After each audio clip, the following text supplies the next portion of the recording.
lined up.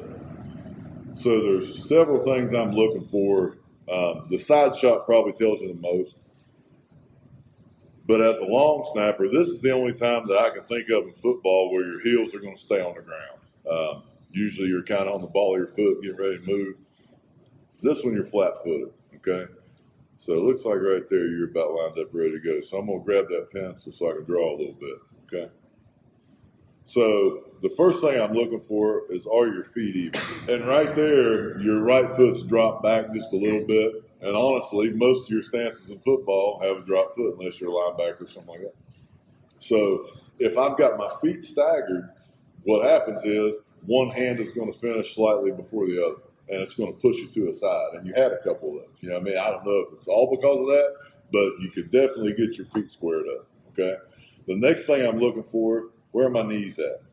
So I want my knee right in line or slightly behind my toe. So when I see the knee forward, I look right here, I can see your heel cleats. So all you've got to do right there is just sit back.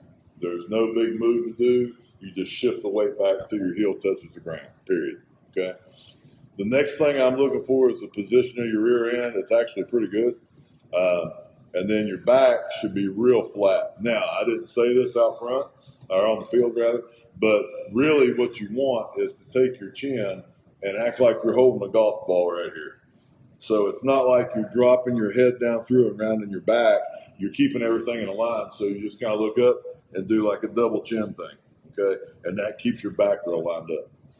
All right, so once we get that fixed, it's not a big deal to fix. I'm looking for a wedge right here, okay? What kind of space do you have between your chest and your quads?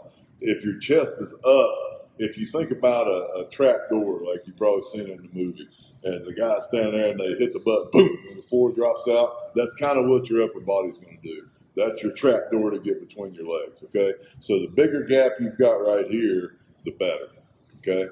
The other thing, and this is everybody, I'm talking Kayden here, but everybody's got to look like this, or as close as we can. You don't want a whole lot of bend in that arm, okay? So the rule is on your dominant hand arm, everybody here is right-handed. So that arm's going to be straight, but you're not going to lock it all the way out. So think bench press, and you've locked it out, okay? But then you got to relax your elbow. So it's a straight arm with a little bit of bounce. And what that does, it makes you longer like this way in your stance, and you've got more pull leverage, okay? If you've got a bend in your elbow, like you can almost feel like if you raise your arm up as high as you can, you'll feel your lat kind of stretch out, and that's what you want, okay? But you don't want to lock the arm out because the elbow needs to move. Does that make sense to you? So when you've got a relaxed elbow, it takes a little pressure off that lat. You're not as poised to pull, if that makes sense. So in a nutshell, what I'm going to say on that is we need to get your heels down, get your chest up, straighten your arm out. That's where we're going to start with you, okay? You get through really good. See how long your follow through is? Like you're almost elbows back here. I always coach a guy to get that leg locked out. So your leg would lock out and your arms are coming through. And if you read any snapping books or watch videos, a lot of times they'll call that the plus position, like an addition sign of math. So if you're very loose low back and you can reach deep like that, okay, you're probably not going to lock out. You can get straighter than that, but if you try to lock out as low as your head is, I've seen guys roll over on their back. I had a guy named Will Fitchett that snapped at Appalachian State, and I was trying to make him lock his legs out. And finally he did it, and he rolled right over. I said, okay, that's not going to work for you. All right, but the deal was I didn't catch it initially. He was so loose right here like you are that it doesn't make sense for him to lock all the way out. It's going to cause a balance issue, okay? So just for your all's knowledge for down the road, the longer that reach is, probably the looser he is right here. It's going to be awful hard to lock the leg out. Okay. Now, there was another guy I worked with up here named Dave Giller. He snapped at Vanderbilt. He was trying to go pro, and he was trying to lock his legs out. So I was holding him right under his hip on his butt right there. And as he snapped, I would push him through as hard as I could. And I said, man, hey, tell me if your hamstring's going to rip off the bone, you know what I mean? But I'm pushing him. And all I was trying to do was get him to feel that he can go a little bit farther. So after we did about 10 reps of that, all of a sudden, man, he's good. You know what I mean? He couldn't ever totally lock out, but he got more. That's probably what's going to happen with you. So you might not get here, but somewhere between where you're at, you know, maybe you got this kind of look where you're a little bit straighter. You know what I'm saying? And that gives you power. Okay, so on your snaps, you're getting power three places: the pull, the crunch with your torso, the chest is up, and then as you come through with the ball, your legs pop and you explode back. Okay, and we'll talk a little bit more about that action here in a minute. But basically, right now on this angle, you just got a couple things to fix. It's not that big a deal. Okay. So we're just lining up here from the back. So from the back angle, I'm looking for your foot width and stuff. So, all right. So right there, you're pretty much lined up. Okay. So you look wide enough to me. I'm going to check you on the field so I can watch your feet a little bit closer, but that looks like good width. This time your right arm looks a lot straighter, doesn't it?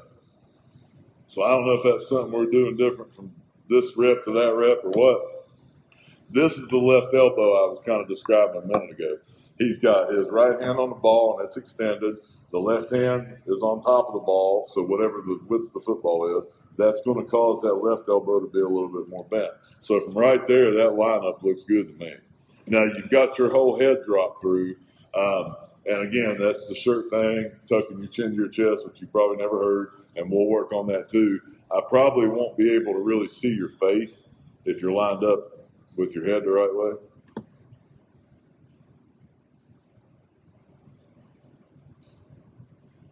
Be aggressive on that pull, man.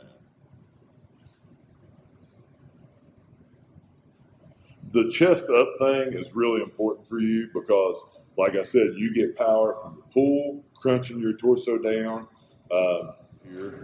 And what we're looking for here is what your hands are doing. And so I'm just going to kind of scoot through here. I'm just looking at your setup. Do you have your ball in here? Grab your ball real quick and we'll show you something. Okay, you saw me do that silly thumb thing with Dave, right? Hold that ball like you're going to throw me a pass. You see where your thumb is? All right, now your guide hand, put your middle finger on the line and spread your hand out as big as it'll go. We're going to try that first outside, okay? Most of your grips, and I'll go over this real carefully outside, most of your grips, you're going to have parallel thumbs. It doesn't matter where we're at on the back, your thumbs are going to be parallel, okay? So if you wind up middle finger, if I take that index out, see how my thumbs are still parallel? You want to spread your hands. So think about palming a basketball, all right? And then your middle finger is going to pull straight down the line, the back seam, okay? So no more pulling across stuff, none of that. Whatever is going to be our lead finger is what I'm going to call it. If you like middle finger on the seam, we're pulling straight down that seam. If it's index finger, straight down the seam. If we do some kind of split, it's straight with the seam, never across the ball. Okay, we got to fix that with you too.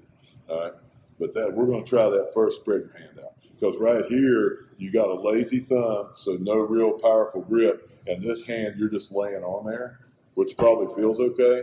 But if you watch your snaps, they spin 100 miles an hour, but they're not going back like they should. So that's why we just got to open that hand up and give you more leverage. Because if you think about it, your fingers, if your hands are spread, give me your hand real quick.